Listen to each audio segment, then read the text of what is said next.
Did you hear that, Jessica? The military, I'm trying to deal with a possible outbreak this fall. Did you hear that, Jessica? The military, I mean, they have some serious concerns about what's going to happen in the fall with this flu. Because we'll have two flus at once, obviously, regular old every year flu, and then this, pig flu. Then H1N1. Yeah, in case the government asks FEMA for help, the government will be ready there with the military, we're told. It's as health officials race to get vaccines ready.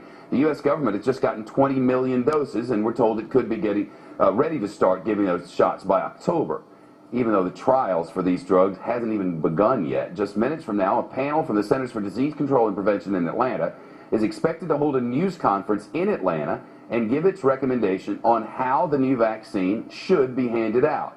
We'll keep an eye on that news conference, and we'll let you know exactly what happens and all the developments from it. Our Brian Wilson is covering this. Brian, the military getting involved, that seems kind of drastic. Well, I think it is dramatic, Shep. Fox News has confirmed that Northcom has a proposal sitting on the desk of Secretary of Defense Robert Gates that would authorize the military to back up FEMA should there be an H1N1 pandemic. The proposal comes from Northcom Commander Victor Renoir, who wants permission to set up 5 regional military teams who will respond if FEMA says it needs help. One assumes this might be necessary, Shep, if there were, for example, mass quarantines. Well, there's a hearing today in the Senate on preparing for H1N1. Where are they with this thing? Well, the H1N1 vaccine is not completely ready. They do have some test doses they want to start testing. Won't be ready for a while, but they do begin to spin a campaign in the fall. And, Shep, those who should be at the front of the line, adults 19 to 24, we're beginning to hear, because it seems that the H1N1 hits young people the hardest. Yeah, I guess they saw that here in the United States, but were they seeing that in outbreaks in other parts of the world as well? I mean, we've learned a lot about this thing recently. Well, the problem is it keeps changing, and that is the real issue here, is that this one morphs and mutates and comes back in different ways, so they have to be very careful, but they think right now the people at greatest risk are young people 19 to 24.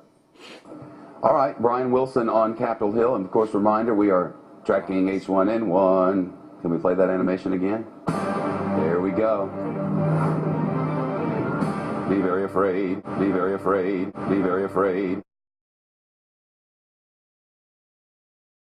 So I don't want to hear it from all these people that think the truthers are talking crap. Listen to them saying they're trying to get it ready for October when this thing hits, okay? And they're making light of it, like laughing. They're talking about mass quarantines. This is the biggest, really, mass quarantines, and you think we're all nuts.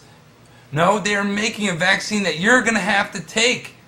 They're doing hearings about getting the military involved through Northcom and FEMA to make you take the vaccines. Now, there is no conspiracy in that. That's the truth. They're doing that right now. They're having hearings. They're going to have a press conference. So stop calling truthers like paranoid, man.